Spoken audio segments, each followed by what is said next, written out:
do not churches, because I don't think that that is accurate, fair, or necessary. But at the same time, if you are feeling that something is lacking, then let me know. All right, so Natalia Davis, you're asking about the Black Business School.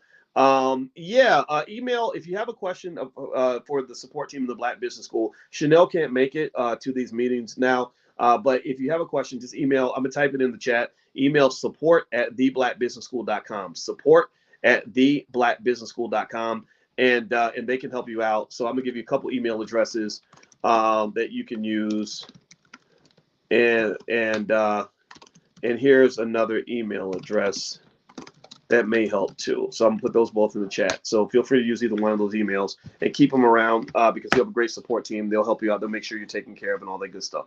All right, so let's talk about the economic role of the Black churches. Let's keep reading here. So Dr. Anderson in Powernomics, page 230, he says Black people. He says the challenge for Black churches is to prepare Black people to compete and prosper here on Earth. Not all Black churches will be able to accept this challenge. So a lot of what, if you remember last week, Dr. Anderson talked about how the churches and the pastors were weaponized to be used as tools of white supremacy. They weaponized the Black pastor to feed nonsense to Black people, to tell them about things like, you're waiting for the by and by and all this other stuff, and that your goal in life is to simply, be a good slave so that when you die, your life will get better, right? And ultimately, he's saying that this type of theology is not beneficial, and it also trains Black folks to be very passive. And in fact, I'm gonna tell you the truth. There's a song, "Lift Every Voice and Sing," that I've always been very concerned about. Not because I hate the song, I don't dislike the song, but they call it the Negro National Anthem. And I remember listening to "Lift Every Voice and Sing," and I'm not saying anything negative about the song at all because I know that a lot of us love it. But I want to kind of point to. I want one day for you to go through the lyrics, and I want you to look at how passive the lyrics are. The lyrics are basically kind of built on one good thing that comes out of it is like this sort of resilience. Like no matter what people do, we're going to keep marching on and on and on, marching on and on and on. But and they talk about going through the weary road and the blood we shed and everything else. But it's interesting because there's not much there in terms of motivation. The only thing that's kind of there, the energy I got from it, which didn't feel comfortable for me, was that it's almost like you just keep marching on and you don't stop. And white people are going to keep on beating you up and killing you and shooting you, and you just don't fight back or anything. You just keep marching, and that's how you win, is by just marching forward. Well, I'm not going to just march forward. I'm going to fight back. Like you stab me, you hurt my loved ones. I'm going to stab you back. I'm going to find you, and we're going to fight. Right? I'm not going to. I believe in war. War is necessary when those you love are being attacked. And in that song, I did not pick a lot I did not pick up a lot of energy that was assertive in terms of saying, here's who did it. Like I don't think there's any mention of who. Like you're reading. I'm going when I go through the lyrics. I'll read some of the lyrics so you can kind of hear what I'm talking about. So I don't want to sound like I'm dogging the song out at all. I'm not. But it says let me see. So they talk about lift every voice and sing till earth and heaven ring with the harmony of liberty, right? So we're talking about freedom, and I would argue that as Black people, we have to learn what freedom looks like. I don't think we know what freedom really is. Freedom is doing what you want to do. And a lot of us don't have freedom because we got to get up and go to work for somebody every day who happens to not look like us. So right there, you're not even positioned as a child to truly have freedom anyway. If you want to position your kids for freedom, first thing you do is you invest for them so they have enough wealth so they don't have to go get on their knees and beg their oppressor for a job. If you want your kid to have freedom, that's the first thing you have to do. Again, on my website, boycewatkins.com, there's the $5 a day investing plan, but you got to do it while your child is young. I talked to a mother today, 20 minutes ago, who has a 3-year-old son, and she said her 3-year-old son is already studying the financial flashcards that we have for kids. And I said, that's great. That's going to make a massive difference in his life. He's going to know more about money by the age of 10 than most people learn in their entire life. Do you understand what a huge advantage that's going to give him? When he knows where to go get money, how to obtain it, he's never going to be financially frustrated in that way. You've done a massive service for him. And so ultimately, you got to get them started early. The grandkids, get them started early. So anyway, let's keep going. That's how you give them freedom, right? So you start by making sure they don't have to get up and go work for somebody every day. That's pretty cool. All right. So the next thing it says here, let it resound as the rolling sea, sing a song full of faith that the dark past has taught us. Okay, so I'm singing a song right? And I'm full of the faith that the dark past has taught us. So the past is dark. I don't know why the past is dark, but it's just dark. We just know that it's dark because it's dark, and also full of faith. So I'm maintaining this faith. And faith is nice. Faith is very powerful. Faith is what gets me through every day. But sometimes you need more than faith, right? You know what they say, that faith without works is dead. And so if you just have faith that things are going to work out, or you just let, what do they say? I'm gonna let go and let God, or I'm just going to go pray about it.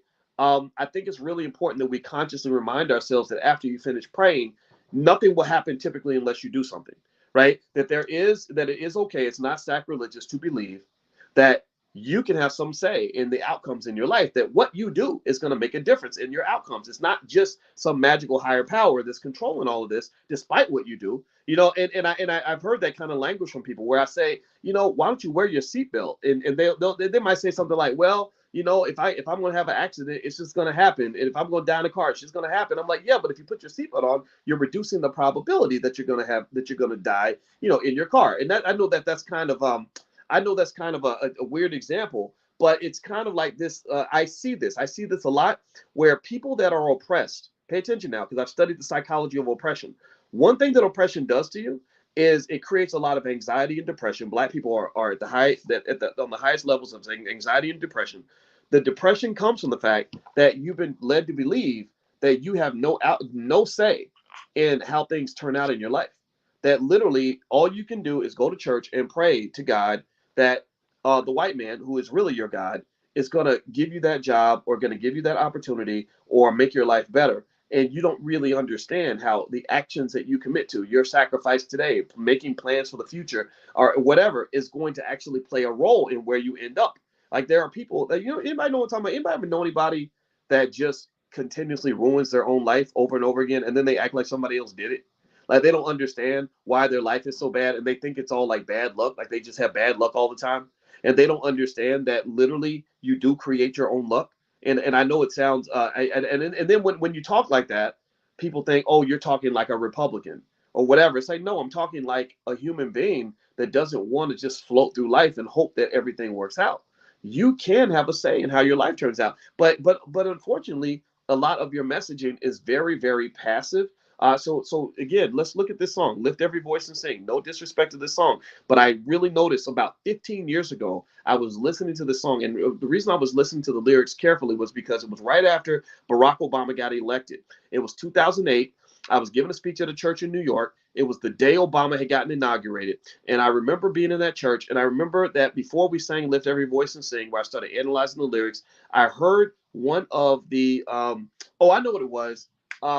We sang We Shall Overcome, right? And I kid you not, literally, because Barack Obama had gotten elected, the people in the church changed the words from We Shall Overcome to We Have Overcome. Did you hear what I just said? Are you listening to what I just said? They literally changed the lyrics from We Shall Overcome to We Have Overcome, because they literally felt that having a blackish president meant that we've overcome. We made it, y'all. We're here. And we all sat there in this big room. I was the keynote speaker. They were paying me money, so I didn't want to be rude, but I was sitting there thinking, oh my God, I am in the twilight zone right now. This makes me very, very sad.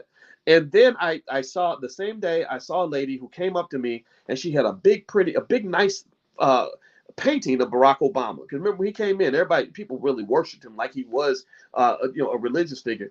And I kid you not, this is a true story. I said to the lady, I said, that's a nice picture you have. And she said, yes, I'm going to take it home and I'm going to put it next to my pictures of Martin Luther King and Jesus. She literally said that. She was going to put Obama next to MLK and Jesus.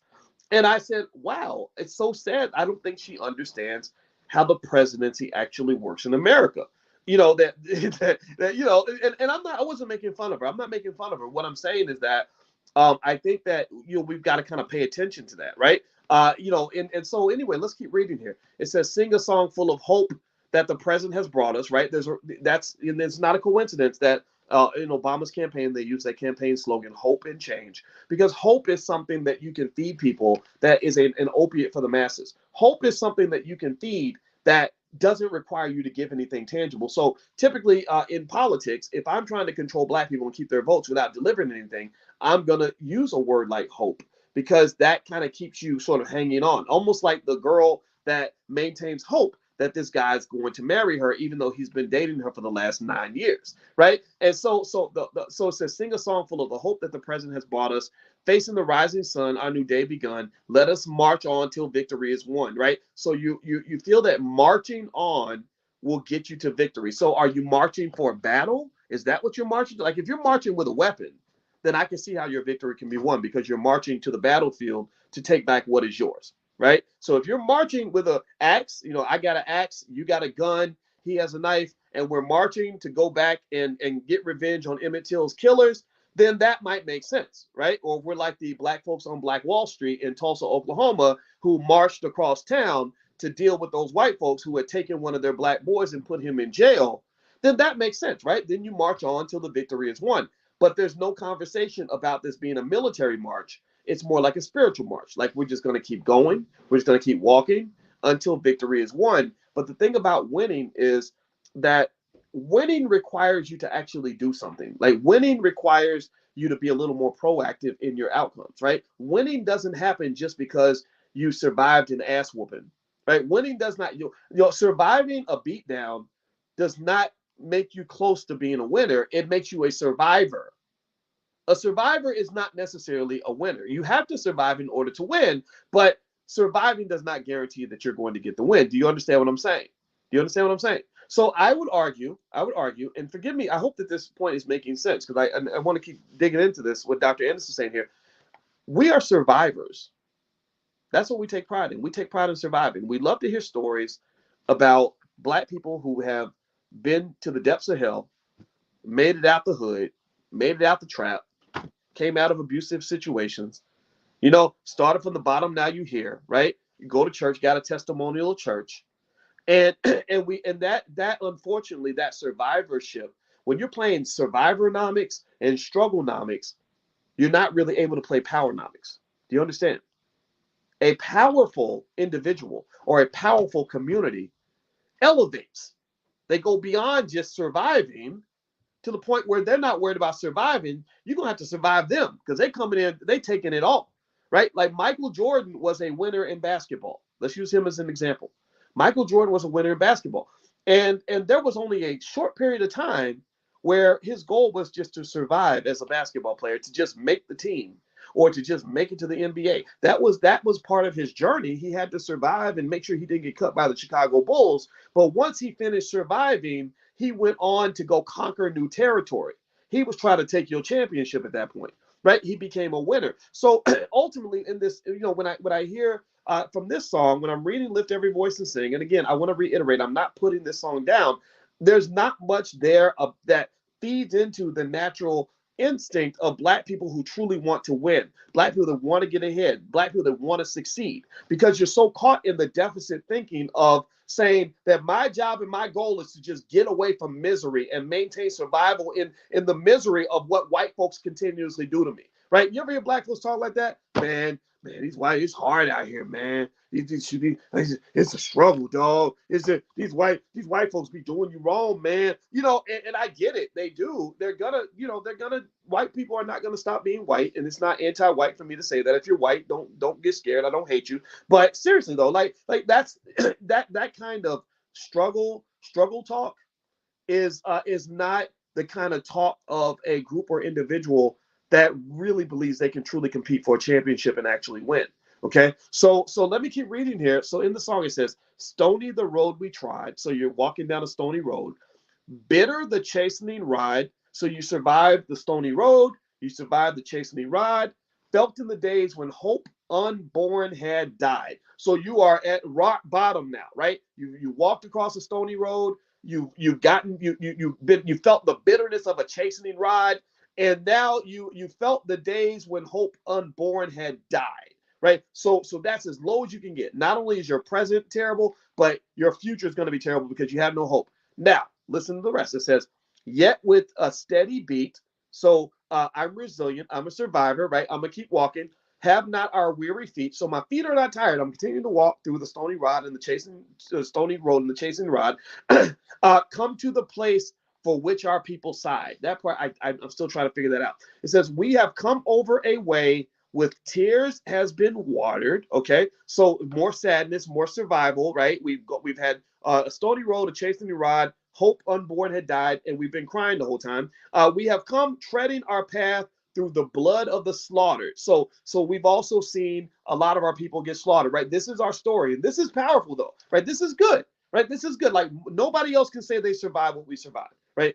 I think that as a reparations argument, it's very important that we make it clear that nobody's gone through what we've gone through. Y'all owe us because we survived something no one else has gone through. Nobody else can say they went through the Middle Passage, where half of us died. They survived the slave dungeons. They also survived 250 years of the most brutal slavery known to man, survived another 100 years of Jim Crow, another 40, 50 years of the war on drugs, and then a bunch of years of mass incarceration, and we're still shining. That makes us pretty powerful. That's something to brag about. But let's keep going. It says, have not our weary feet come to the place where our people sighed. We have come over a way with tears that have been watered. We have come treading our path through the blood of the slaughtered, out of the gloomy past, till we stand at last where the bright gleam of our bright star is cast. I don't have a big problem with those lyrics, but I still don't feel empowered when I listen to this song. What this song tells me is one important thing. It tells me that I've been through hell and I survived hell. It does not tell me who the hell's going to pay for what I went through, right? It doesn't tell me where they at, right? Like, like if you tell me, like, think about this. Imagine if somebody put your child through hell. Imagine if somebody did unspeakable things to your child, and your child is like, I was crying all day. I went through hell. They harmed me physically. They hurt my feelings. Also, what if your child said all that? And what would you do? You'd be like, okay, who did this to you? And how do I go prosecute the SOB who made all this happen? And so really, I think that what I want you to do is I want you to tie this very passive language to the fact that even talking about getting reparations for what you went through for a long time was seen as a very radical idea. Like, you mean we're actually going to stand up to white folks and make them hold them accountable for what was done to us?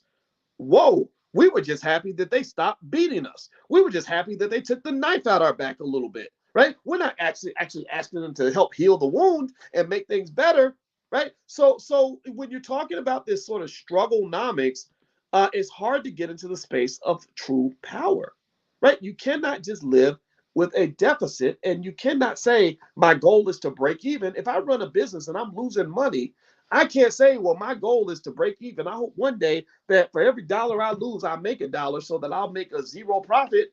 No, you want to become profitable and start to build the empire that you deserve. So I'm gonna just finish the song real quick. So God, our weary years, a lot of reference to God, a higher power that gives us comfort as we're going through it. God of our silent tears, though who has brought us thus far on the way, right? So you didn't do this, God did this, right? God did everything, and part of me agrees with that for sure, right? Without God, I don't believe I can do anything, right? God speaks through me, but at the same time, again, the problem though with some of that language though is it gets to the point where it creates passivity, where you feel like what you're choosing to do has nothing to do with the outcome, and I don't agree with that. So let's see. Thou who has by thy might led us into the light. See more talk about God. Keep us forever in the path we pray, lest our feet stray from the places, our God, where we meet thee, lest our hearts drunk with the wine of the world, we forget thee. So a lot of it's about praising God at the end, right? So that's totally fine, right? So I think the song is good. And it was written, by the way, by James Weldon Johnson, who was an MA PhD, who died in 1938. So he didn't live that long. He lived, 29, 30%. He lived to be 67 years old. He was born in Jacksonville, Florida. He attended Clark Atlanta University.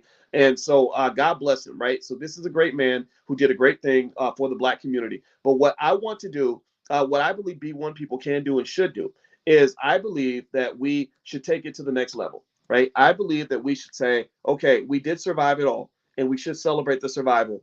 Now it's time for us to get to whooping ass, right? Now it's time for us to get to mobilizing. Now it's time for us to move beyond the deficit model and stop behaving like we're the kids on the little bus who finally got a chance to be the water boy at the football game, or got a chance to just be a regular kid. I think that there is a point where we have to heal enough, and the healing has to take place with you, heal enough where we say, Okay, thank you, God, for all your support. Um, Thank you, ancestors, for where you put us. We're very pleased and honored that we survived all of this. Now we're going to win. Now we're going to succeed. And I don't really know if that's what we get from a lot of churches. I don't. I just don't. I don't feel like that we get this sort of energy that is required to build empires. To build empires, you need a community that is full of pride, right? You need to build empires. You need a community that is committed to delayed gratification. You need a community that has the self-esteem to know and believe that you're capable of making the sacrifices that will elevate you to greatness. Right? There's nothing, the few little things I accomplished in my life, none of those things would have happened if I was not willing to, all through my 20s, study 7 or 8 hours a day, including Sundays and Christmases. I did this on a daily basis for years, and I did not know hardly any other black men that were doing the same thing. I didn't know a lot of black men who were doing the same. So there is kind of a cultural issue. There's a cultural deficit that's there, and I really think you want to be conscious about sort of fixing that. Because look, we can talk about racism all day and it's very real. Sure. I don't think anybody likes us. I don't even think our allies like us. I really don't. I don't think half of other black people don't even like you. Let's just be honest. But I think that if you like you, then that's really all you need. All you need is you. We are enough. We have what we need, right? So I'm gonna read a little bit more. So I'm reading from page 230 in the book Powernomics by Dr. Claud Anderson. His website is powernomics.com. I hope you'll support this man. He has given you so much, and I just love him like a father. So that's why I read his books every single week. And by the way, if anybody wants to get free access to this live class where we do the Powernomics trainings, just go to blackkeystogreatness.com. That's blackkeystogreatness.com. You can find it there. All right, so here he says the challenge for black churches is to prepare black people to compete and prosper on earth. Not all black churches are willing to accept this challenge. Since wealth and power follow the numbers, Black America needs its churches to expand their philosophical and program boundaries to include as many black people as possible, whether members or not. Churches that choose to accept the challenge will retain their religious leadership, but expand it to include civic activities and challenge America's structural inequalities. The following 10 principles offer guidance to black churches committed to expanding their traditional role and encouraging black Americans towards self-sufficiency based on competitive self-interest. Action step number 1, incorporate a new focus around blacks, the original people. With the exception of black people, all races of mankind claim and practice their own religion. Other population groups enjoy the decided advantage of ascribing to religious philosophies, doctrines, and cultures that link them in a positive way to an omnipotent being. Black people suffer the double disadvantage of having been given various religions, such as Islam, Christianity, Judaism, and Hinduism, then subsequently relegated and perceived as guest worshippers in the religion. Interesting. This should never have happened. Black people hold a special place in biblical history, and we missed the boat when failing to claim that special place. It is difficult, if not impossible, to be respected and appreciated when religions of which you are a part of teach black inferiority and condemnation. Now is the time for black churches in America to use their spiritual and cultural inheritance to promote the interests of black Americans. Black ministers can use our spiritual history to reclaim our rightful place as the first humans on earth. Just as Jewish people claim to be the chosen people, the American Indians claim to be Native Americans, black people can lay claim to being both religiously and biologically the first humans or the original people on the earth. Moreover, Africa is the birthplace of all mankind. These ancestral claims are important because they set precedents and demonstrate that black people have an historical importance and deserve respect that is not reflected in today's society. Recent DNA studies found a genetic link between the priests of the tribe of Levi and a group of blacks in the Middle East whose religious practices and oral traditions had tied them to the Levites for centuries. We are the ancestors of all people, whites, Asians, American Indians, and Hispanics. When black churches and black ministers illuminate and teach these racial and religious truths, they make important contributions to truth and reversing erroneous church teachings. Action step number 2, develop and instill a code of conduct. A group code of conduct. For the sake of group stability and functionality, every group or society should have an organization whose primary responsibility is the promotion of social cohesiveness, values, norms, conformity, and way of life. Black churches in aggregate are the logical institution to assume the responsibility to develop and instill a code of conduct in Black America. This group code of conduct should be based on two assumptions, which can best be taught by Black churches. First, to overcome Willie Lynchism and build unity, Black churches should teach their members that God has assigned them to a skin color team. And when the team loses, everyone on the team will lose, regardless of their education, income, or social status. Second, churches can teach Blacks to love and support the group to which they belong and never treat other people better than they treat their own. Such group commitments would lay a solid foundation of acceptable behavior upon which Blacks can begin to empower ourselves through group economics and group politics. White America and other ethnic groups have a code of conduct that defines the role and place of Black people. Without our own code of conduct that teaches us how to support, love, and care for members of our own group, we would have no recourse but to continue to accept the majority society's code of conduct, which is not in our best interest. The majority society's code of conduct accommodates its needs. It is based on European beliefs and values, especially in white culture, superiority, and individualism. Their code of conduct advantages them, while our code of conduct disadvantages us. Their religious institutions develop, promulgate, and enforce codes of behavior. As we build communities, our churches are the most appropriate institution to develop a code of conduct specific to our race and our communities. The group code of conduct should require us to fully respect and support one another for common goals of the race. With a code of conduct, we have a way to judge when we are working against our own best interests. This is especially true in regards to inappropriate behavior patterns. The Black churches are the ideal institutions to develop and promulgate standards of behavior. They are in contact with a great number of Black Americans, and for the first time, we can have an orchestrated effort to recondition our behavior and teach us how we should interact with other members of our primary group and communities. So, I guess he's saying that maybe we could talk to some of these hip hop artists that want to rap about, their sex organs and killing Black people and all this other nonsense, right? That's interesting. So he says, with a code of conduct, we have a way to judge when we are working against our own best interests. This is especially true in regards to inappropriate behavior patterns. The Black churches are ideal institutions to develop and promulgate standards of behavior. The code should include a mechanism that rewards those who help and punishes those who mislead the race. If we do not offer rewards and recognition, our leaders will seek it from other groups. The code of conduct should incorporate the group's need to hold individuals, organizations, and other groups accountable for the effects of their behavior on the group. Before the birth of Jesus Christ, mankind had the Ten Commandments. Since that time, every society has established governments and enacted laws primarily to protect the dominant group and to make their community safe. Most of those laws are not designed for the benefit of a Black minority. Interesting. So when Dr. Anderson mentioned the Ten Commandments, I'll admit it made me think about when I chose to name my book The 10 Commandments of Black Economic Power. And I thought about it and I said, I wonder if these 10 commandments could be seen as an economic code of conduct. Again, I'm not to say I'd be presumptuous enough to say that I'm Moses or anything. I'm not trying to be Moses. I ain't no biblical figure. But I thought about it and I was like, because when I put together the 10 commandments of Black economic power, it was really almost like thinking in the vein of the way you have the 48 laws of power or whatever. It was like, okay, what are 10 things that people can do that will give you economic power? That means freedom, where no one is oppressing you, no one's controlling you, and then the ability to expand your empire and actually conquer other territory outside of your own. So let's see. I don't know.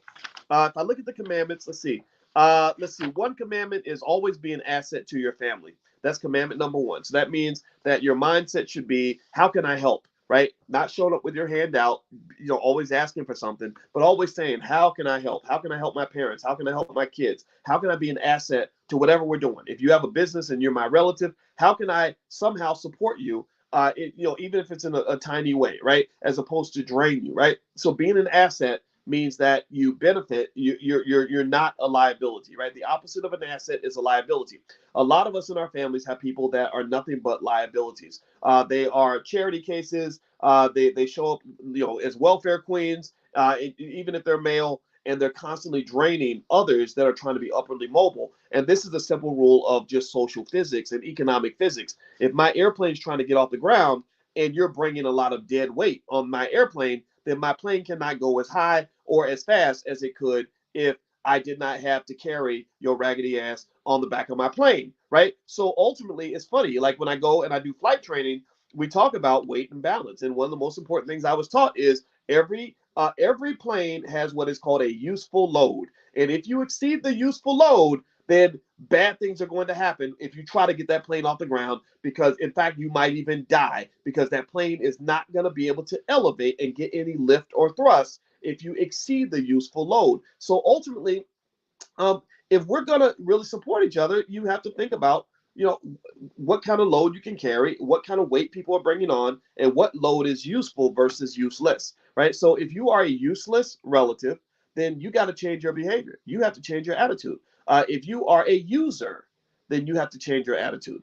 You want to be a person that is available for others to use as a resource, and then you form a trade. Sometimes you help me out, sometimes I help you out. But if it's always going in one direction, then that's just a bad culture. That's bad values, right? So another one, buy black whenever possible. Buying black is the key to our survival. I think that's a good code of conduct, right? You know, when you're black and you have money and you're spending your money, spend your money with other black people. How about that, right? And then I break down in the book how to really understand, like, how this really changes the dynamics of the community, right? When you're supporting the black-owned businesses, you're also supporting black-owned schools. You're supporting stronger families. With the 1.6 trillion that we're putting out into the economy, if we redirected just 10% of that, well, that's 160 billion dollars. That creates thousands of millionaires every year. We could buy the entire NFL 5 or 10 times over. All these other things we could do. Let's see here. Number 3, black wealth training must be a rite of passage. Okay, would that fit as a code of conduct? I think it would be. I think that if you talk about appropriately raising children, I think that I'm going to go ahead and go on a limb and say that if you don't train your kids on economics on some level, on economic survival, that is a form of child abuse. I think you're abusing your kids.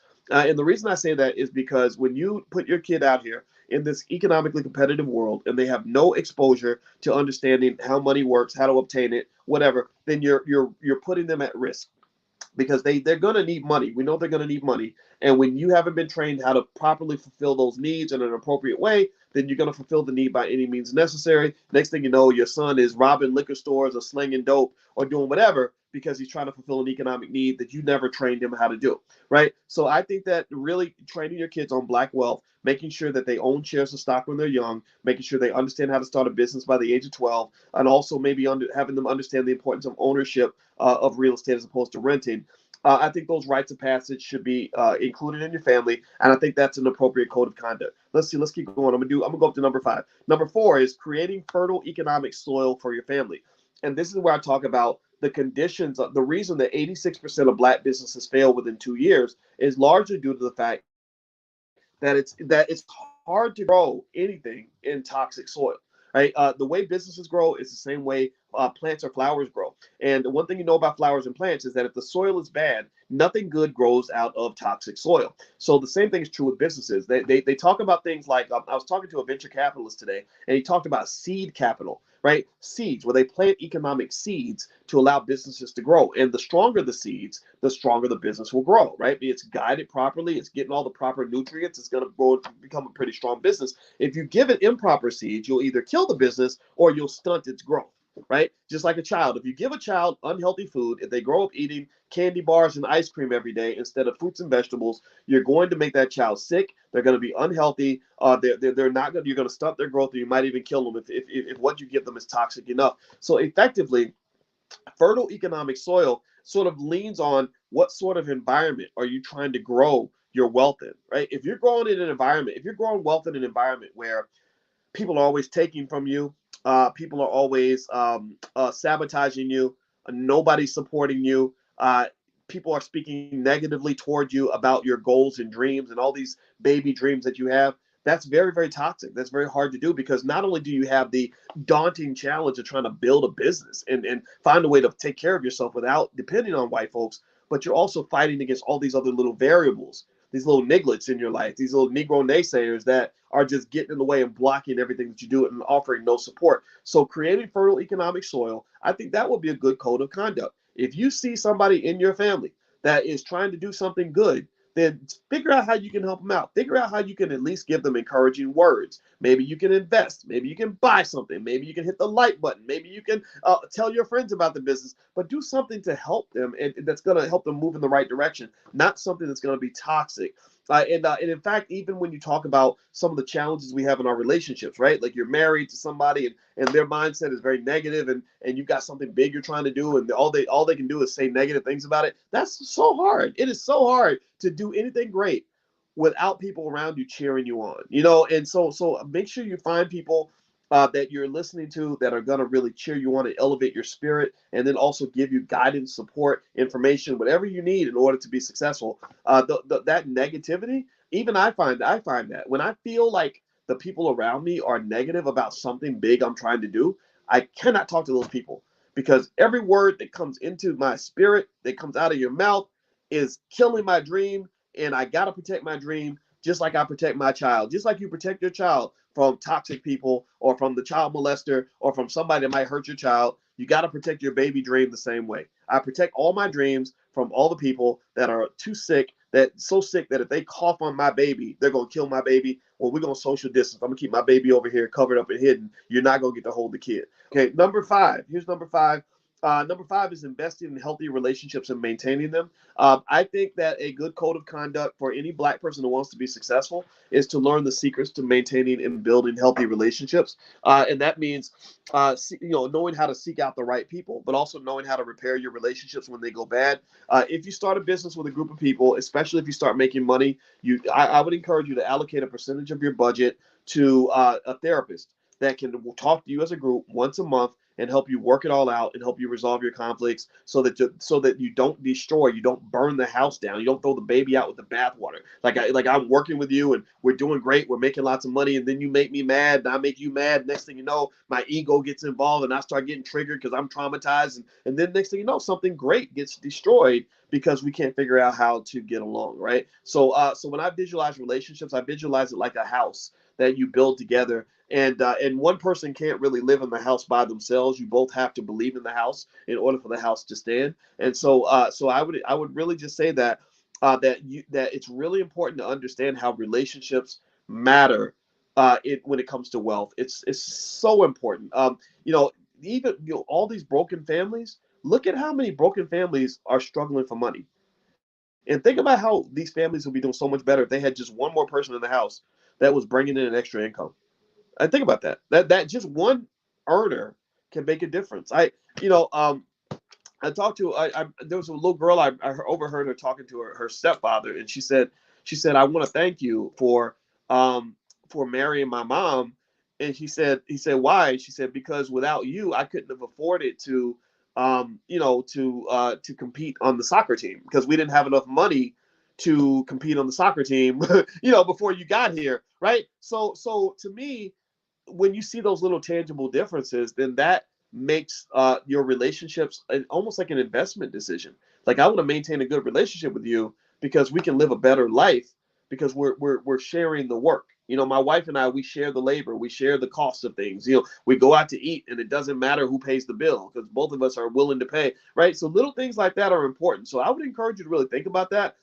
Because the internet is so full of like terrible relationships and relationship advice, and you have these fake gurus that just tell people stuff that's gonna like make you miserable and lonely. And I just would encourage you like to kind of grow beyond that. Don't fall into any of that stuff because it's very bad. All right, so let me keep going. All right, so it's Dr. Anderson says here on page 233, he says Black churches may be able to devise a code of conduct, but are there examples of other cultures that have orchestrated a change in group behavior? Let's look at a society that has many of the values that we would like to have in our own communities once they are built. The Japanese and other Asian communities are group-oriented cultures that offer instructive models for ways to structure a code of conduct that binds a group of people together while promoting group competitiveness in tranquil communities.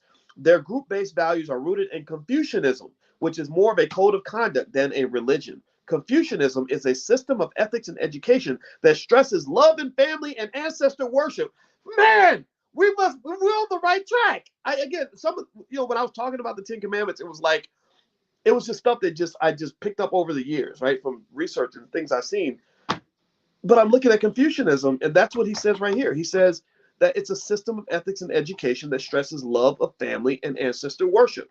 It's kind of a set of rules. Let me actually look this up real quick because I'm really curious now. I don't know much about Confucianism, so let me see. Let's see here. Confucianism. I hope I don't misspell it. Okay, so here are some rules of Confucianism. Let's see here. Hold on. Maybe not. Let me look up. Let me see if I can Google it real quick. Hold on, because I'm really curious. I think we can learn from this. So give me 1 second here. Okay. Confucianism is an ancient Chinese belief system which focuses on the importance of personal ethics and morality. Whether it is only a philosophy or a religion is to be debated. Okay, so I want to get kind of a bullet point of the rules of Confucianism to see if there's anything we can pick up on here that might help us develop a code of conduct. And we talk about codes of conduct in B1 the movie. You guys know we're making black-owned movies now, and B1 the movie will be out this summer. We're going to show it at the All Black National Convention, which, by the way, it's going to be in October 20th in Atlanta, Georgia. So you can go to allblacknationalconvention.com to get the information. All right, so here are some of the rules of Confucianism. One is Ren, practicing kindness, compassion, and empathy toward others, treating them with love and respect. Yi, which is righteousness, upholding moral integrity and doing what is right, just, and fair. Li, which is rituals etiquette, observing proper conduct, rituals, and social norms to maintain harmony and order in society. Jiao, which is respecting and honoring one's parents, ancestors, and elders, and fulfilling one's familial obligations. Doesn't that link back? I think about in the Ten Commandments, that last part, respecting your parents, respecting your ancestors and elders, fulfilling your familial obligations. So that means no deadbeats in the family. You're not here to drain everybody. You're not here to constantly show up at grandma's house borrowing money. You 40 years old, Negro. You're supposed to show up and help grandma out. You're not supposed to be borrowing money from your mama or your daddy when you're over the age of 18. Junzi, noble person, striving, or maybe 25, I don't know. You can judge on that. Striving to cultivate oneself morally and intellectually. So you want to be smarter. Intelligent black people want to be smarter, morally and intellectually, embodying virtue and becoming a role model for others. I think that's important. Maybe we can learn a little bit from that. I'm not putting Confucianism on a pedestal. I'm not saying that that we need to learn everything from Asian cultures. I'm just really curious to see what sorts of cultural models have been cultivated over thousands of years that we can learn from. So one thing they're saying here is, I like this idea of developing yourself morally and intellectually, right? So you see a lot of people that believe that if someone makes a lot of money, it doesn't matter if they're immoral, right? You see a lot of immorality that's kind of happening in the world. It's being promoted through music or whatever. And intellectually, I've had people confront me and be very offended by the fact that I state consistently that this is the platform for intelligent black people. You don't have to be educated. I just want you to value intellectual growth. That's it. I just need you to want to be more educated, because my goal is to help make you wealthier, smarter, and happier. And if you don't want those things, then I can't do anything for you. Embodying virtue and becoming a role model for others. How important is that? Becoming a role model for others. How many people really talk about the importance of being a role model, especially talk about black men, right? How many black men do we see out here that don't give a damn about being a role model for anybody? Don't even care. Some of them don't even care about being a role model for their own damn kids, let alone somebody else's kids. They're literally platforms of men that will get online and say, never ever date a single mom, because it's a waste of your time and you can't be selfish and do whatever you want. And I think that is just the most destructive and dastardly, hateful, ridiculous thing that a human being can say. It's okay if you say, I choose not to do it. But when you are talking about the next generation of children as if they are completely worthless and not worth your time, that makes you a liability to the black community. That makes you more almost in the category of a predator. Like, you're there to go sleep with their mama, but you don't want anything to do with the kids. And the kids didn't do anything to you.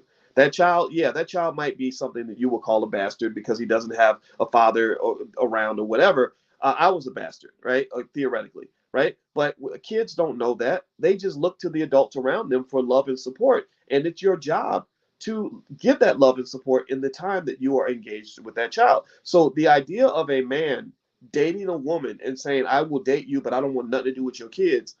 First off, that man should have no access to your house or your body or anything. Like that's horrible to do that. But also, that's kind of terrible. That's kind of terrible that you have people that go out of their way to say things like that, and I don't get that. You can't be community oriented and say such horrible things about the next generation of children that are going to be running the community when we're gone. So let's see. Let's keep going. Number 6 is zhong, loyalty, demonstrating loyalty and devotion to family, friends, and society, and fulfilling one's responsibilities and duties. I would describe that as number 1, putting family first, and we've talked about this a lot. I told you all that I don't think that the Democrat or Republicans are going to be there for you. I don't think corporate America is really going to be there for you. I think your family can be there for you, but you gotta sort of understand the elements of the ingredients of what it means to build a strong family. In my life, my family wasn't always what I wanted to be, so I built family. I grabbed bits and pieces of good people and put good people in my life, and we created family that way, and we're devoted to each other. But also fulfilling one's responsibilities and duties. I think that's really important because that comes down to building trust by simply being a solid human being. What does solid mean? Well, solid to me means that if I say I'm going to do something, I do it. And unfortunately, I think in our community where the leak can occur is you have a lot of very prominent men who are just not solid men. And they brag about not being solid men, and that becomes very, very cool and trendy. For example, you have that rapper named Future who has like on Mother's Day, he's like, I want to give a shout out to all my babies' mamas. So this guy's got like 7 or 8 babies' mamas, and doesn't and takes pride in the fact that he doesn't want to take accountability for anything other than his sex organs, right? And I would say that is a problem for you. I think that's a big problem for you because if you had stronger men in your community, and if the strong men were the ones being promoted over the weak men, then the whole community would be better. Your community sinks because your men have sank. Your men have been turned into either little boys or little girls. I know 45, 50-year-old black men who have the mindset of a teenager. And that is partly because he's been trained to be the beta to the white man's alpha. You've been trained to be the Robin to his Batman. You've been trained to be his sidekick. You're the help. You're tagging along, and he's the one taking the lead. He's the one that's building rocket ships to Mars. He's the one who's declaring war on other countries. He's the one who's actually running society. And you feel like your job is to sit around, smoke weed, call girls up on the phone, and just hang out and do a whole lot of nothing and watch sports and argue all day about whether or not the Dallas Cowboys are better than the Philadelphia Eagles. I think that's fine. I like sports too, but those are all children's activities. Those are all sort of kids things, right? But when it comes to getting back to the business of being a grown man and being a leader, you have to have some space where you take that seriously. And in fact, it really comes down to redefining what we talk about in terms of masculinity. That masculinity isn't just thumping your chest and being unga bunga and having all the girls and all this other stuff. Masculinity is really whether or not you have the strength as a man to take responsibility for other human beings and to do that effectively. Do you have territory that is yours? Do you have a space where there are people who say that man is our guy. He's our champion. Are you somebody's champion? Have you taken a woman that you're taking responsibility for and some children? And I really think that one of the biggest challenges you have, and everybody plays a part in this. It takes a village to destroy a child. So women are not off the hook. I think women, unfortunately, when you're raising your sons and you're raising them like little children, and then your child becomes 27, he's still acting like a little boy. You got to think about that process as well. Like what role you might have played in putting somebody out there in the streets that really isn't equipped with the tools of manhood, masculinity, and responsibility. So I'd lean on that one word, and I really think we should meditate on that word. What does it mean to be a responsible man, or what does it mean to be a responsible woman? I think responsibility is such an important term that I really think we should all really sort of freeze on that and really start looking around and say, is that really encouraged? Is that really applauded? Or is that really expected? Is that the standard? Is that the code of conduct? I don't know if it is. I don't know if it is. Because when you got some guy on TV who's applauded because he's a reckless drug addict with 8 kids and 8 babies mamas, who's literally promoting drug addiction to young black children, and everybody thinks it's okay because white people gave him a bunch of money. That it should not surprise you one bit when your whole community is lost and losing. That it shouldn't surprise you. You're supporting the conditions of your own demise. So just pay attention to that.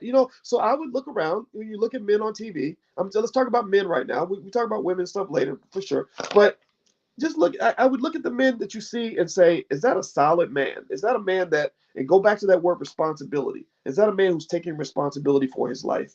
And when I talk to my daughters and young ladies I mentor about men that they bring around, I just say, well, is he responsible? Is he a person that takes accountability if he makes a mistake? Is he a person that is trying to do better? Is he a person that's going to show up for you? And I really don't know if that core value is emphasized enough with our youth. I really don't know if it's true. All right, so let's keep going. So SHU is reciprocity. This is a big economic concept. We're talking about Confucianism here.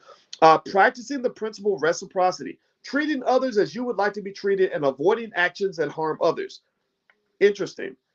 So if you're harming people in this community based on this code of conduct, you're not a good asset to the community. You're considered a liability. There are lots of people in our community that we celebrate that are doing tremendous amounts of harm to the black community.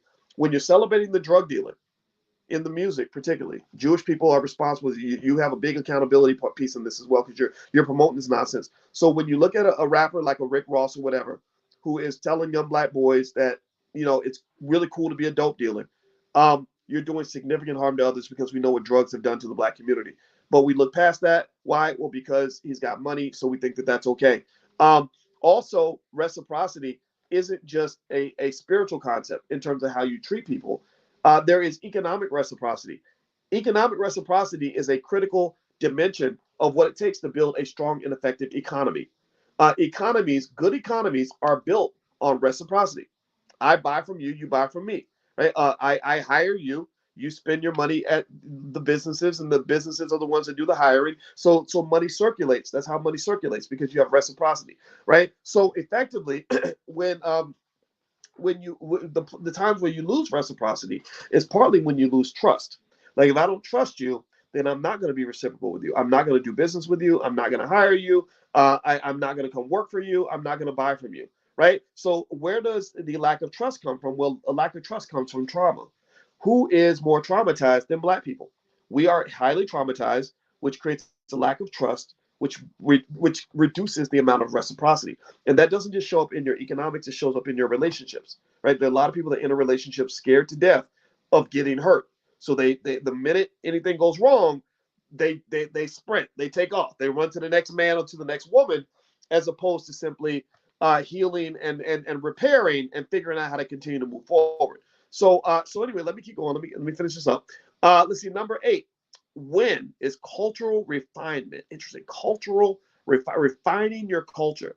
Appreciating and promoting arts, literature, and education as a means of cultivating oneself and contributing to the betterment of society.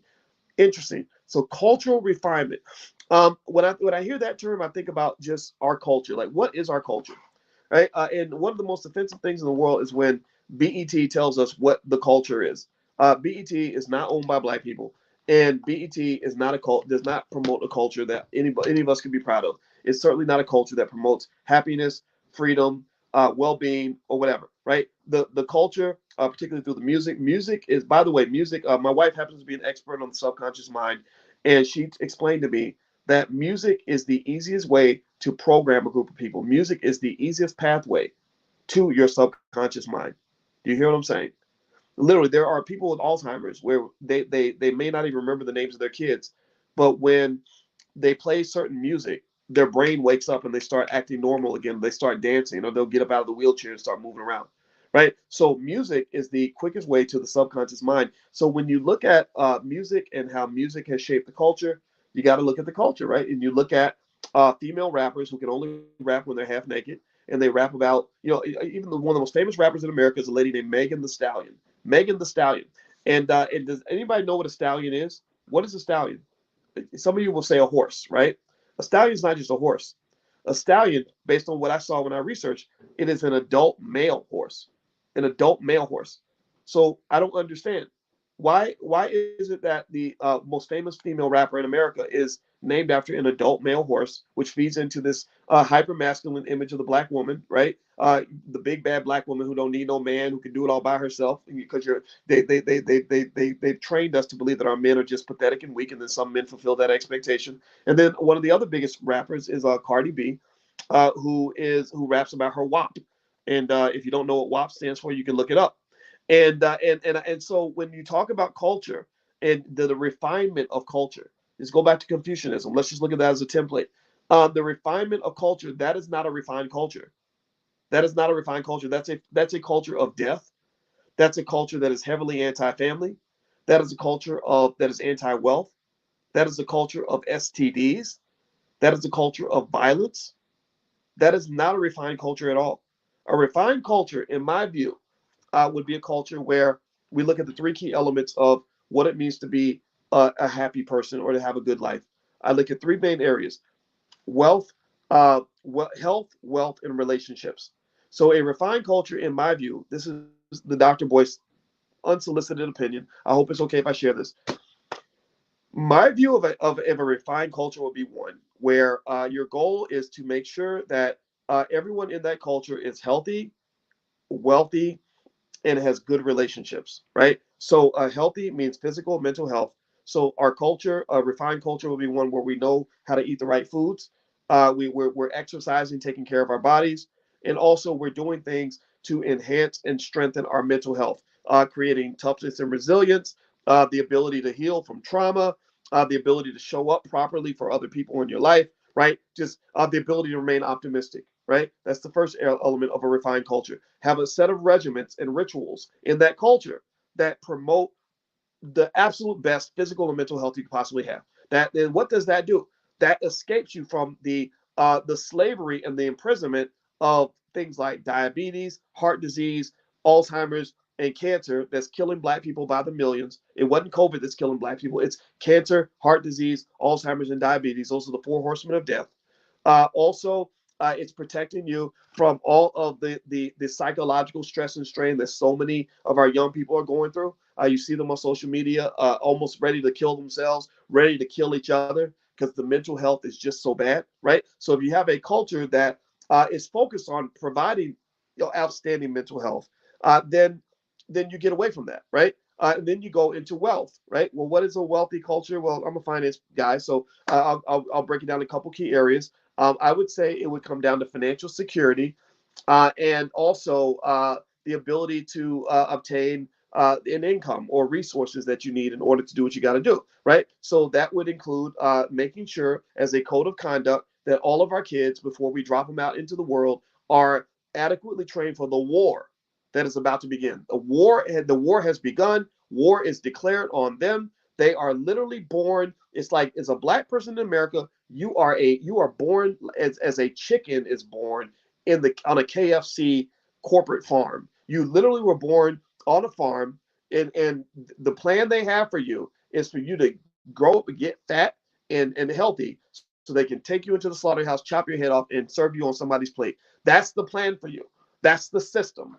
The system's going to serve you up so other people can eat you. You are a commodity. You are food for this capitalist system. So the only way that chicken, pay attention now, imagine if you're that chicken and you have a consciousness. First, you got to develop enough consciousness to even know what's going on. The KFC chickens don't know what's in store for them. If they knew, they'd all run away, right? But they don't know. So a lot of us are set up in this system to be commodities. So we don't know. We have no awareness, right? And then when one crazy chicken comes along and says, hey, they're going to slaughter us, y'all. We got to get up out of here, right?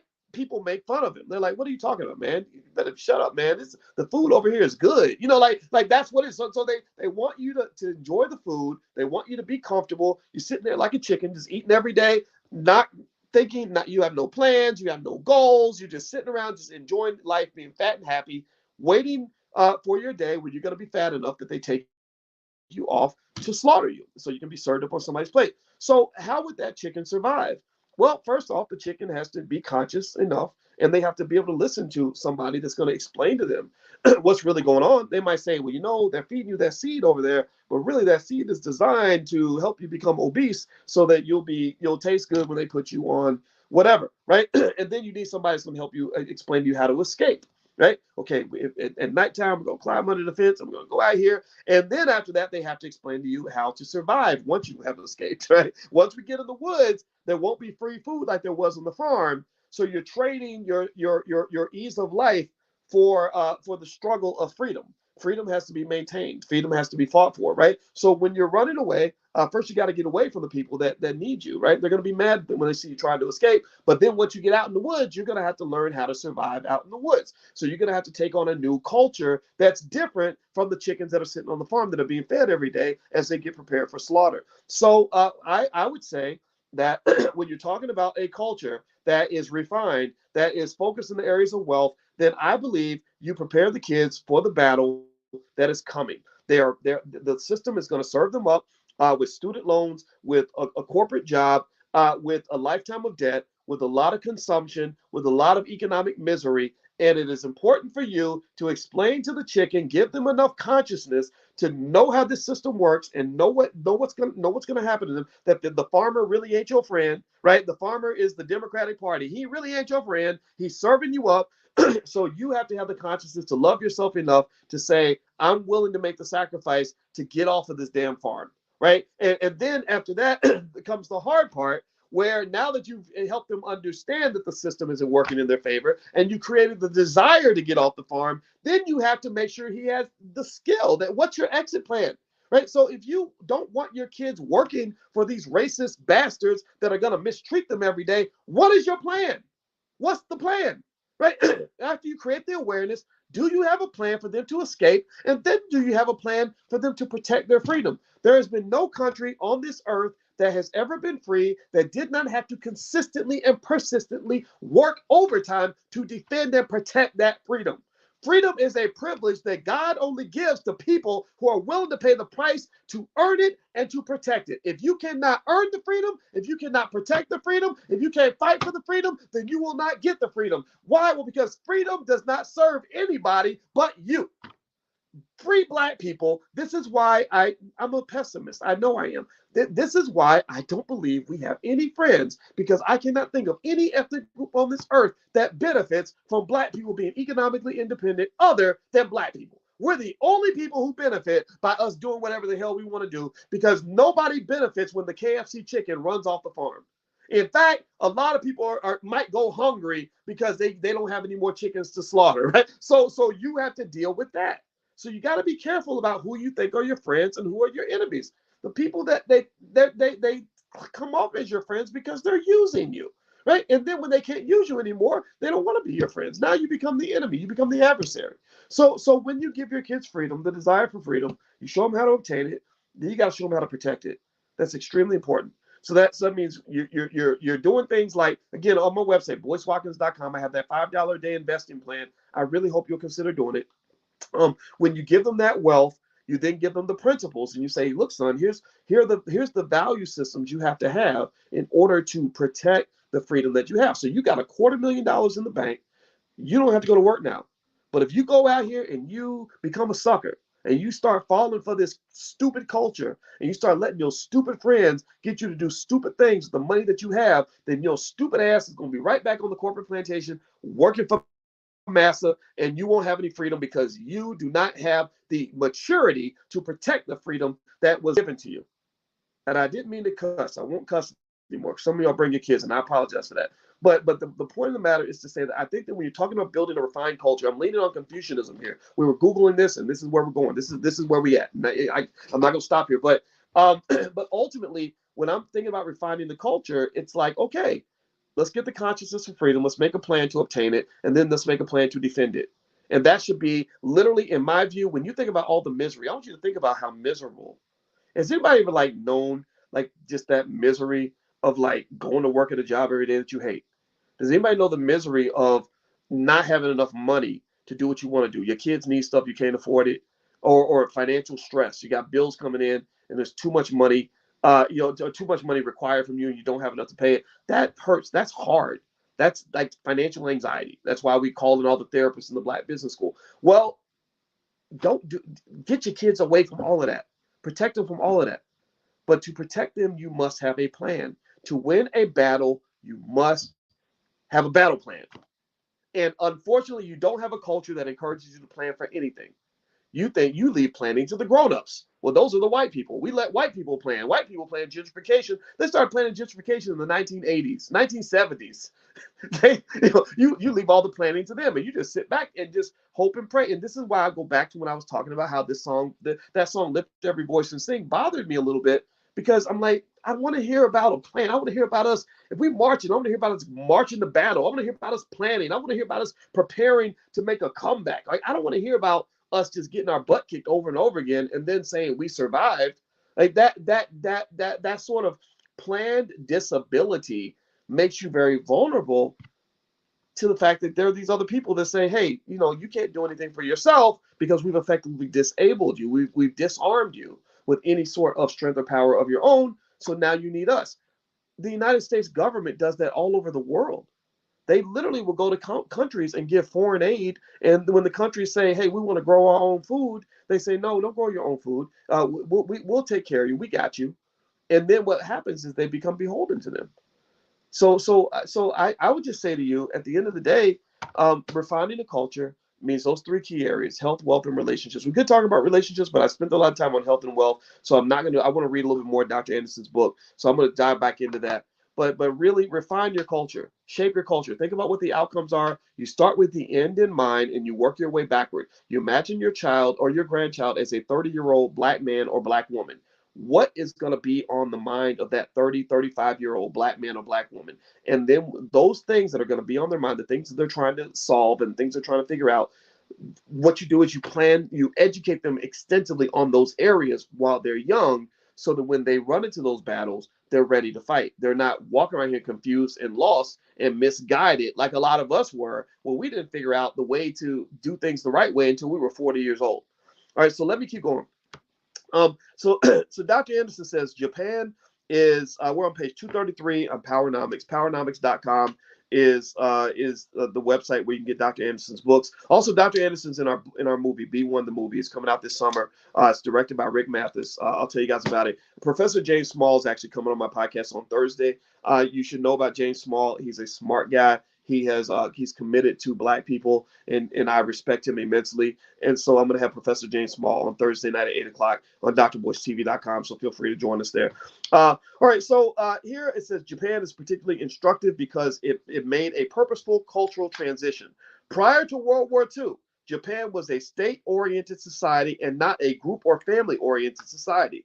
Their emotional and physical loyalties were totally devoted to the national government. Even more than white Americans, they were very individualistic with blind patriotism and a militaristic mindset. With their defeat in World War II, the Japanese discarded many of those characteristics and replaced them with the philosophies of Confucianism. Their new orientation sought to make Japanese society a cohesive group of families, friends, and communities. They conceived new ideologies that taught them how to respect each other and work together for the common good of the group. This ethical code of conduct was articulated by the religious community and incorporated into the public policy of all of Japan's institutions. It shortly became standard operating procedure for the state. If a code of conduct can have such a powerful impact that it turned the Japanese society away from individualism and blind patriotism, then it has potential for Blacks to build a sense of togetherness and instill values of respect, trust, support, and care for each other. He says, action step number 3 for Black churches: build a Black alliance across religious denominations. He says it is self-defeating shades of Willie Lynchism for Blacks to build self-contained economic and political bases that do not transcend church property lines or denominational lines. Black ministers should remember that Black people were not enslaved or segregated because of their religious denomination or because of the church they attended. They were subordinated and exploited because of their their group skin color. Therefore, any efforts to aid Black people should place skin color above religious denomination. Black first. B1. B1. B1 means that I'm focusing on the fact that you're my ally before I start worrying about what political party you're in. I don't care if you're a Democrat or Republican. I don't care what religion you're in. I don't care if you're gay or straight. None of that matters. The first thing that must matter is that we must all work to the benefit of the community. That's what B1 means. So he says Black religious organizations that subscribe to the Powernomics goals of a self sufficient and competitive Black community should form together into a national network or alliance. Black people have lost their historical religious identity and are scattered across nearly every religious denomination or sect. Black people's original religion was ancestor worship, just as the Asian and Egyptian societies. All other religious denominations were given to Black people by white masters and overseers. Hmm. The goal of the alliance should be group unity in dealing with racial problems, even while there are differences in religious dogma. The body could also serve to more fully develop a national empowerment plan for religion. One of the first elements it should look at is a sensitive but crucial issue of deficits in Black America. The lack of a national mechanism to make contacts and raise funds to support critical issues and events for Black people. So he says, here's a wish list of causes that religious alliances could support with fundraising. Fundraiser number one should be a legal fund. This fund would develop and file legal actions in the various court systems to achieve Powernomics goals through complaints, challenges, or lawsuits that address the lost legal and economic rights of Black Americans and other critical issues. Interesting. Fundraiser number two should be a land tax certificate program and land bank. The primary purpose of the land program would be to halt the loss of Black-owned land through public auctions or failure or inability to pay public property taxes. Create a Black land bank through which Blacks could either save, buy, or sell their land and keep land within the Black race. The bank would monitor tax rolls, especially in the South, and either purchase the tax certificates or delinquent taxes or lend the money to Black landowners to pay taxes. Interesting. Fundraiser number three will provide educational funds through either scholarships or grants to Black youth seeking post-high school education and training. The primary purpose of the educational program ought to be to link formal religion and spirituality with educational achievement by providing educational options that reflect the Powernomics vision from nursery school through graduate school, and provide funds to Black youth who want to direct their efforts to achieve the Powernomics vision for Black America and specialize in skill areas such as business, economics, research, computer sciences, math, engineering, physics, and for post-secondary education or vocational internships that will help develop group economics or politics. Now, one thing I want to mention before I lose my voice, because I'm going to have to end this soon because my voice is kind of going out, is brother Derek Muhammad out in Houston mentioned something that I thought was really profound, and I'm going to repeat it because I think it was important for everyone to hear this. He mentioned that we have an oversupply of rappers, but there is a shortage of, I believe he was saying, electricians in Houston. He said that we're about 200,000 short of electricians in Houston alone. I don't know if he was talking about just Houston or nationwide, but he said so. No disrespect to all the rappers that we have. He said we need. It was welders. Thank you, Munir. It was actually welders. It wasn't electricians. But let me tell you this. I spoke to another brother named Cedric. I don't remember his last name, but he's going to speak at the All Black National Convention. He's a former recording industry executive who is now involved in real estate, and he even owns a pickleball team. And one thing Cedric mentioned was he said that Black people are missing massive opportunities from the fact that we have allowed the overseers to convince us to walk away from the skilled trades. He said that there are carpenters and plumbers making as much money as surgeons. Literally, they're literally clocking $300,000, $400,000, $500,000 a year. And if you take those skills, those real skills, I'm talking about carpentry, HVAC, electrician, welder, and you mix it. Here's the key: to really go to the higher level, you blend that with entrepreneurial skill, where you know how to form the LLC and actually manage a team. Oh, your income becomes explosive. You can write your own ticket. Pamela says that's a fact. I've seen it. Some of y'all are living that already. Some of you know people that are living that.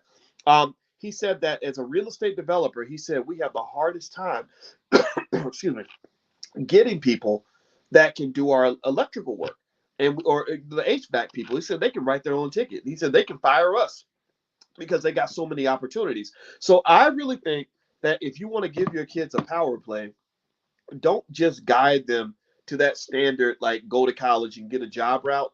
College is great. I think college can really do some amazing things for a person. But at the end of the day, I think real skill goes a lot further than just a piece of paper. Sometimes, in fact, that piece of paper has been inflated a little bit, almost the way the dollar, they print so many pieces of this paper that the value of your dollar keeps dropping. Well, they printed so many pieces of paper called a college degree that the value of that degree has dropped. In fact, while last year, while inflation was like 7%, it ate away at 7% of your income. The gap between educated workers and uneducated workers dropped tremendously. And in fact, the wages of college educated workers dropped like 14% during a year where inflation was already 7%. So that's 7% on top of the 14%. So literally in a year where your wages should have been going up, they actually went down, right? And so what I'm saying is that I really think that a conscious effort should be made for parents that really want to prepare your kids for the future to potentially guide them to spaces where they can get those trades. And I can just tell you the economy's changed. I didn't feel that way 15, 16 years ago. I wrote a book. My first book was called Everything You Ever Wanted to Know About College because I really believed in going to college as a key to success. I still think it's a great key to success for some people, but there is an absolute gold mine when it comes to these these trades. In fact, the one thing that this brother Cedric told me, and I wish I knew I wish I had his last name in my head, but he's coming to the convention, so you get a chance to meet him in Atlanta if you want to talk to him. Is he said that Biden is about to spend a bunch of money building a grid of these electric vehicle charging stations, and so what that's going to do is it's going to reduce the supply of available electricians. So ultimately, going into the space where the demand is high and the supply is low, that really moves the economics in your favor. So I would encourage you to look into that. If you're able to look into it, or if you know somebody who can, or if you have a child or a grandchild, make sure that they're introduced to those things and exposed so they can at least make a choice. Okay. But then again, the kicker to me, the sweetener of it all is no matter what your child does, every black child should become an entrepreneur on some level. Every child should have the ability to walk away from their job and start their own entity, because there's probably going to come some day where they're going to be mad at their boss and they don't want to go to work anymore. And you don't want them to feel boxed in and locked in, because the quickest way to unhappiness is to be forced to do something that you do not enjoy. Okay. So make sure you give them freedom, because you're ultimately giving them the gift of happiness. Does that make sense? All right. And all that starts with financial security and knowledge. Right. So there we go. All right. So anyway, I'm going to go ahead and head on out. I think that my throat is like gone now. My voice is gone. I think it was worthwhile though. I really enjoyed talking to you. And in case you have Spotify on your phone, you can open up Spotify. Just look up my name, Boyce Watkins. You'll find my podcast there. So if you want to listen to me there, feel free to do that. Also, if you go to boycewatkins.com, there's a lot of free stuff there that you can get started with to help you in your economic journey. One of which is I keep mentioning some of these AI stocks that I really like. If you're into investing and you want to take a look at that list is there. You just grab it. And put some other stuff there. My wife actually has a workbook on coping with financial anxiety, identifying it and then working through it. So that's also on my website. So feel free to go to my website, boycewatkins.com. There's a lot of stuff there. And God bless you, everybody. I'll see you guys next week. Anybody who's not inside the Zoom, if you want to come into the Zoom next week, just go to blackkeystogreatness.com. That's blackkeystogreatness.com. Not only do you get access to the private Zoom, but you also get access to a full life class I put together on just anything you want to know to be successful. And my goal is just to share that with you. It's totally free. And it's just something that I'm hoping will help you, because last thing I'll say, and I'm done, is I just want to see you commit to the excellence that's within you. Like, I want to see you just really say, I can do this. I can be great. And I'm tired of mediocrity. We're too great to be mediocre. We're just too great to be mediocre. And so whatever I can do to support you in your goal of achieving your version of Black excellence, I want to support you and cheer you on. All right. So everybody, have a good night. God bless you. Thank you so much for hanging out. And God bless Dr. Anderson also. His website's powernomics.com. And I hope you make sure your kids get his books. It's, in fact, summertime might be a good time, maybe offer them $20 to read Powernomics, or to read even my book, The 10 Commandments of Black Economic Power, whichever one. But this is a good time for you to get your kids ahead of the curve, okay? All right, so take care, everybody. Have a good night. I'll see you soon. Bye-bye.